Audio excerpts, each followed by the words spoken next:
Voltamos com o Estado de Excelência e no programa de hoje o tema é, mais uma vez, inovação.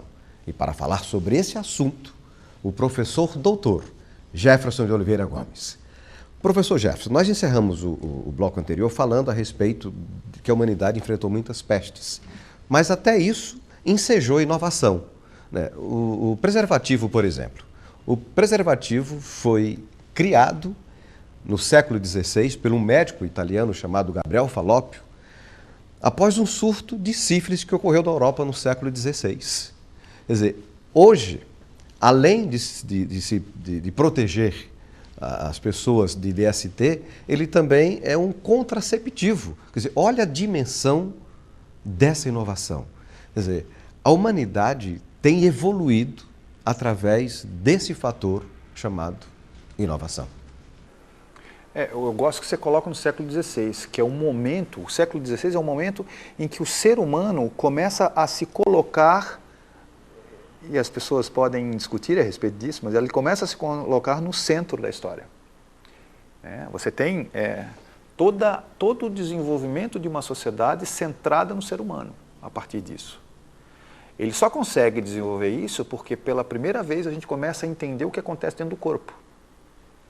Se você for ver as pinturas nessa época, inclusive, você vê as grandes pessoas, as grandes personagens nas fotos, nas figuras, com uma desenvoltura muscular enorme. Por quê? Porque os caras podiam estudar o corpo humano sem problemas com a igreja. Então, isso era fantástico. A partir de então, começa a aparecer um monte de coisa. Então, a inovação, sim, ela surge fundamentalmente para resolver problemas de uma sociedade. Somente a partir do século, o que é interessante, somente a partir do século XIX é que começam a surgir a ideia das empresas. Não tinha empresa. Começa a surgir a ideia das empresas. Então, isso posto, né, a gente tem durante essa nossa liberdade de construção para as coisas, e liberdade de desenvolvimento de produtos, a gente tem a primeira etapa, que era o que a gente conseguia trabalhar, que era o ser humano, ele foi desde o início talhado a mexer na pedra, fazer ferramentas, fazer coisas. Né? Então a gente foi talhado a desenvolver equipamentos, daí foi com mecânica. Quando a gente desenvolve a nossa característica principal, que o ser humano muda a nossa história, é quando ele desenvolve a luz. Se faz a luz. Pois é, mas quando se faz a luz também surgiu um grande fenômeno da inovação, que foi a lâmpada. Quer dizer, e é importante, professor Jefferson, a gente destacar para quem nos assiste que a inovação, ela nem sempre é resultado de um produto de grande sofisticação tecnológica. Ela pode se dar na criação de um produto com complexidade tecnológica ou não, mas também de serviços e de gestão e tudo mais. Mas no caso da lâmpada, é que muitas pessoas também acreditam e confundem que inovação é um processo de melhoria. E a lâmpada não, a lâmpada foi uma coisa revolucionária, porque ela não é um candeeiro melhorado, ela não é uma vela melhorada, ela é uma inovação disruptiva. E eu me refiro a isso porque, recentemente, o economista italiano Michel Boldrin, ele afirmou na entrevista ao jornal El País que a inovação destrói empregos com mais rapidez do que a educação os salva. Quer dizer, eu, particularmente, tenho uma ideia frontalmente contrária a isso. Eu sempre imaginei e vi que a inovação é um fator gerador de riquezas, embora a gente veja também que uma inovação pode tirar fora de mercado parcela expressiva de um grupo de empresas ou de pessoas que não se atualizaram. E nós temos exemplos no mercado que são fatos. Mas eu queria que o professor falasse a respeito desse comentário do Michel Boldrin e da inovação como fator realmente gerador de riquezas. Eu concordo e discordo dele, tá? Assim, eu não concordo plenamente com ele, não. Assim, a gente tem a mecânica vindo, a elétrica surgindo e nos dando ambientes mais limpos, e isso é fundamental. Porque sabe de uma coisa? Falar de empregos. Eu morei numa cidade germânica chamada Aachen. E lá as pessoas se cumprimentam assim, ó.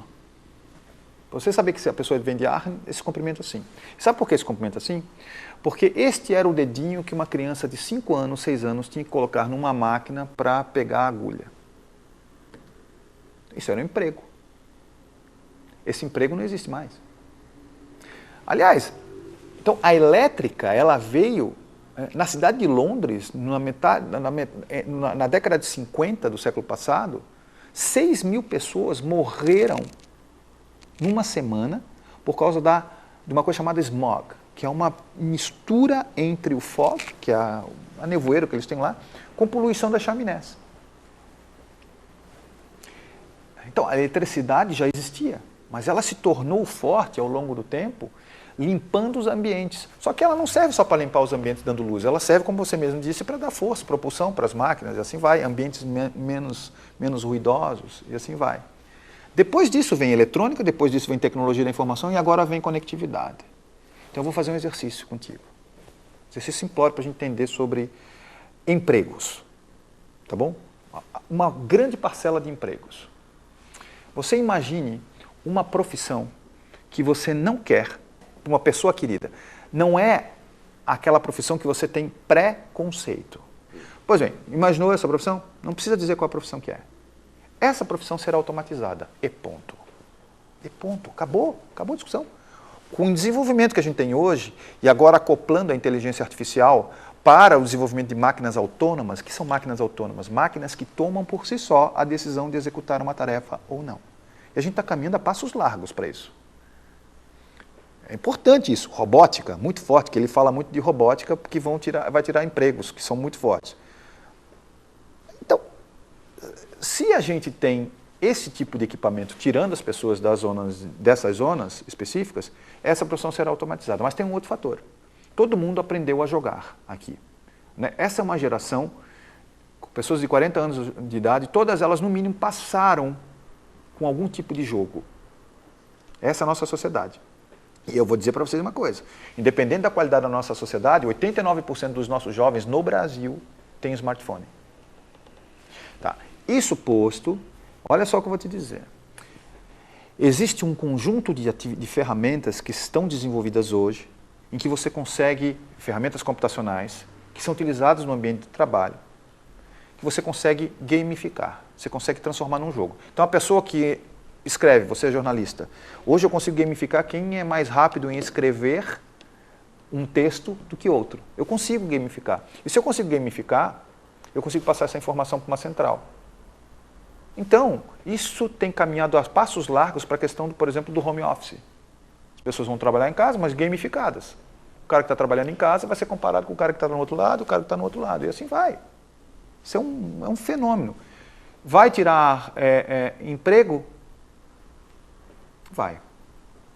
Até porque, segundo aquele relatório, The Future of Job, do Fórum Econômico Mundial 2016. Quer dizer, ele aponta que nos próximos 30 anos, as crianças que nasceram hoje vão ocupar... Bem menos. Bem menos, 20 anos, 10 anos. Bem menos, 10 anos. Que jamais nós imaginaríamos esse tipo de atividade. Quer dizer, serão criadas novas atividades, mas ao mesmo tempo desaparecerão outras que não são tão ruins assim. A expectativa é que 40% das empresas que hoje existem, daqui a 10 anos elas não vão existir. 40%. Então, isso traz uma certa razão à palavra do Mas em compensação, outras empresas, quem ia dizer que o Uber ia existir há tempos atrás? Você nunca ia imaginar um Uber à vida. A questão é a mudança. Nós temos hoje na face da Terra 3 bilhões e meio de pessoas que trabalham com algum tipo de carteira assinada. Eu repito, 3 bilhões e meio de 7 bilhões. Temos um problema que 3 bilhões e meio de pessoas estão sem trabalhar. O que os especialistas dizem é que 65% das profissões ainda não existem para esses 3 bilhões e meio de pessoas. Portanto, se profissões não existem, significa que tem outros negócios aparecendo. Então, eu tenho que pensar de uma maneira positiva. Em vez de pensar de uma maneira drástica, que vai acabar o emprego, não vai acabar o emprego, vai acabar, alguns empregos vão acabar e outros vão começar. Só que nós temos uma situação particular no Brasil, que ela é preocupante, chamada Sim. Educação. Isso. Se você analisar as estatísticas, por exemplo, em torno de 45% dos trabalhadores formais da indústria não tem sequer o ensino fundamental completo. Isso. Quer dizer, nós temos equipamentos de última geração, manuais em inglês, alemão, espanhol, italiano, Isso. e nós não temos o nosso trabalhador com capacidade cognitiva nem para ler um manual em inglês. Quer dizer, junte-se a isso um outro aspecto nefasto do modelo educacional brasileiro, que ele é muito conteudista. Quer dizer, e mudanças no currículo escolar brasileiro é uma coisa muito complexa, porque nós temos ainda uma outra coisa, quer dizer, contra nós, nesse mundo tão competitivo e inovador, que é uma safra política completamente distante da realidade e dos interesses da sociedade. Quer dizer, até que ponto a educação brasileira pode afetar, mais do que já afeta, esse conceito de competitividade que a gente precisa ter em relação ao mundo que nós estamos inseridos? A gente tem duas alternativas. Ou a gente reclama, ou a gente faz. E fazer como? Não dá para esperar por governo. Aqui, em termos... eu sou professor. Tá? Então, eu posso dizer para ti que grande parte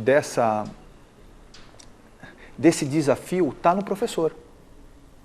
Está na questão da interdisciplinaridade, que, ou seja, várias disciplinas que tem num curso não se conversam. Então, muito mais do que dinheiro, eu acho que não falta... Acho não, eu tenho certeza. Que a questão não é simplesmente dinheiro para a educação. Até porque o maior orçamento da União, do Estado e do município para a educação, que é em cerca de 25% ou mais do orçamento. A gente entra num terreno bem pantanoso. O problema é a gestão. É um problema, não, mas assim, ó, não é a gestão do negócio simplesmente. A gestão pública que é distorcida. E também tem a gestão do conteúdo pedagógico. Estou falando uma coisa mais operacional ainda. Existe um estudo do PISA, do OECD, que é o PISA, que ele verifica a capacidade dos países em saber de matemática, das populações saber de matemática e a sua língua nativa.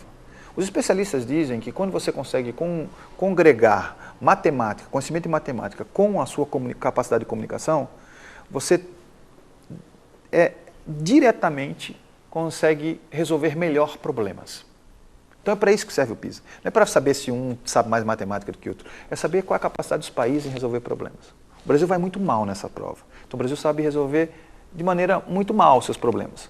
O que é interessante é que todos os exemplos que a gente vê, inclusive, por exemplo, no Senai, quando você tem de 10 pessoas que fazem Senai, 9 estão empregadas, de 10 pessoas, 9 empregadas, a gente está dizendo que com um pouco de esforço, um pouco de sistemática, você consegue drasticamente mudar a ferramenta da educação.